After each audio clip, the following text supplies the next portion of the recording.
कोलकाता शहर में मिठाई बहुत फेमस है। यहाँ का रसगुल्ला देश विदेश में मशहूर है। लेकिन मिठाई बनाना कोई हाथों का खेल नहीं है, बल्कि ये एक साइंटिफिक प्रोसेस है जो कई सारी चीज़ों से मिलकर और एक प्रोसेस से जुड़कर मुकम्मल होती है। ये बातें world first literature festival on mishti के दौरान कही गई है।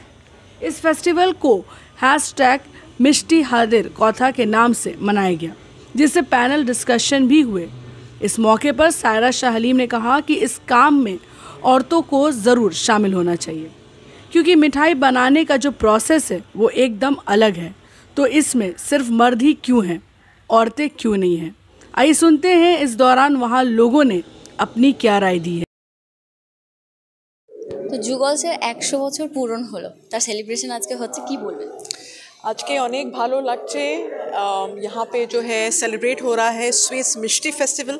वो कभी दुनिया का सबसे पहला एक बहुत बेहतरीन मिष्टी फेस्टिवल हो रहा है, जहाँ पे हम लोग प्रोसेसेस, जो स्वीट मेकिंग, जो कारीगरी होती है मिठाई के बनावट में, मिठाई कैसे बनती है, उसके बारे में डिस्कशन कर रहे हैं। और हम लोग बात कर रहे हैं कि खुद औरतों की खुद मुख्तारी की, जो इस इंडस्ट्री से जुड़ी हुई हैं।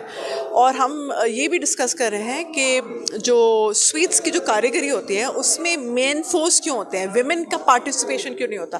तो अभी मेरा फ़िलहाल एक पैनल डिस्कशन समाप्त हुआ है, जिसमें हम लोग बात कर रहे हैं कि विमेन को इस वर्कफोर्स में ज़्यादा आना चाहिए, क्योंकि ये मिठाई बनाना एक ऑटोमेटेड प्रोसेस नहीं है, ये एक स्पेशलाइज्ड कारीगरी है। ये बहुत ही एक साइंटिफिक प्रोसेस है, क्योंकि यहाँ पे हम देखते हैं कि मिल्क कैसे अलग एलिमेंट्स के साथ जुड़ती है, उसके क्या क्या प्रोसेसेस होते हैं, और पैकेजिंग की प्रोसेसेस क्या क्या होते हैं, क्वालिटी कंट्रोल के की प्रोसेसेस आछे। तो এই সবগুলো এখানে डिस्कशन चलছে। कल यहाँ पे आरंभ हुआ है लिटरेचर फेस्टिवल का, और आज जो है सेकंड डे है। तो बहुत ही आप देख रहे हैं बेहतरीन दिन जा रहा है, बहुत ही it's a very interesting day, and people from food culture industry from all across the world, all across India have come to attend this lit fest and also be a part of the panel discussion. এখন তো মানুষ diet করছে, মিষ্টি খাওয়া প্রায় ছেড়েই দিচ্ছে অনেকে, কি বলবেন? मिष्टी तो शवाई खाचे। आपने देखे हैं कि यहाँ पे डाइटिंग वाइटिंग सब भूल जाते हैं। मिष्टी एक चीज़ है जो यहाँ पे वेस्ट बंगाल से इतना सेंटिमेंटल है लोग, कि आप देख ली पैंडमिक के दौरान सारी दुकानें बंद थी, बट यहाँ पे गवर्नमेंट ने बोला भाई यहाँ पे मिठाई को लेकर कोई पाबंदी नहीं होनी चाहिए। तो मिठाई की दुकानें भरपूर खुली हुई थी। पहले तो 4 घंटे की वो दी इजाज़त, फिर उनने टाइमिंग एक्सटेंड कर ली, 6 घंटे खुली हुई थी।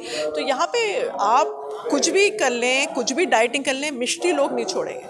मिष्टी दही, रसगुल्ला, এই সব संदेश कैसे भूल सकती हूँ सभी जी। তো অনেক ঐতিহ্যগুলো নিয়ে কি বলবেন? বানানোর লোকটা আপনি দেখেছেন कि এত বড় চ্যালেঞ্জ आते हैं खाने कि यहाँ पे आप देख लीजिए ये अनऑर्गेनाइज सेक्टर है।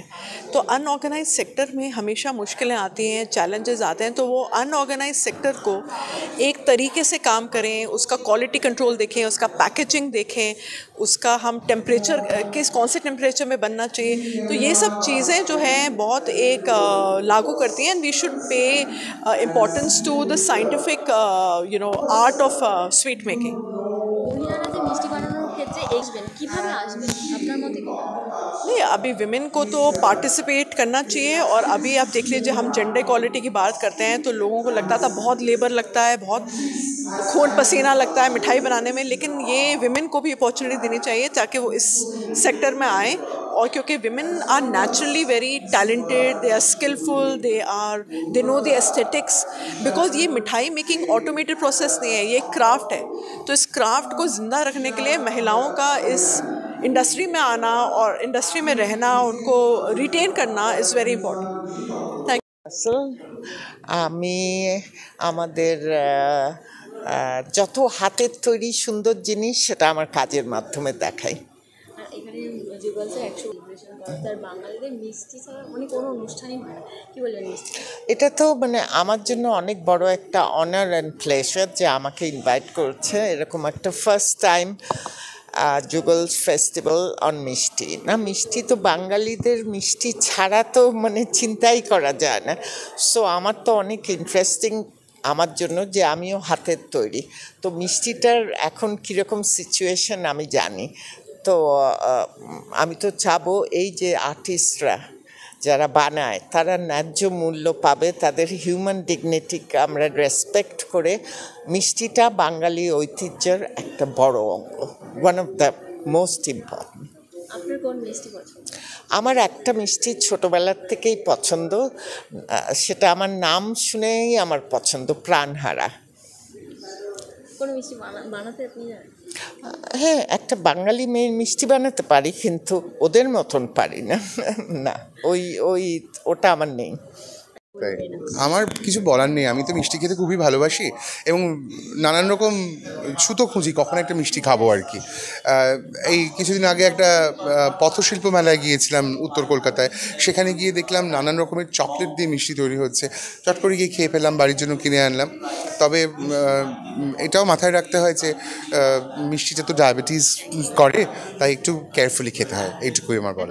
ডায়েট করে তাও কিন্তু বাঙালিরা মিষ্টিটা ছাড়ছে না। মিষ্টি তো ছাড়ার কথা নয়, মিষ্টি তো আমাদের সংস্কৃতির একটা খুব গুরুত্বপূর্ণ অংশ, তো ছাড়ার কথাই নয়। আর অনেক মিষ্টি আছে, পুরনো পুরনো অনেক মিষ্টি আছে যেগুলো হারিয়ে যাচ্ছে, বিশেষ করে উত্তর কলকাতায় যেসব দোকানের মিষ্টি, সেগুলোকে আমাদেরই উচিত সেগুলোকে রিভাইভ করা, এবং এই যে আজকে যে আলোচনাগুলো হলো যে মিষ্টির কারিগর যারা, তারা যেন হারিয়ে না যায়, ময়রারা যেন হারিয়ে না যায়। Thank you.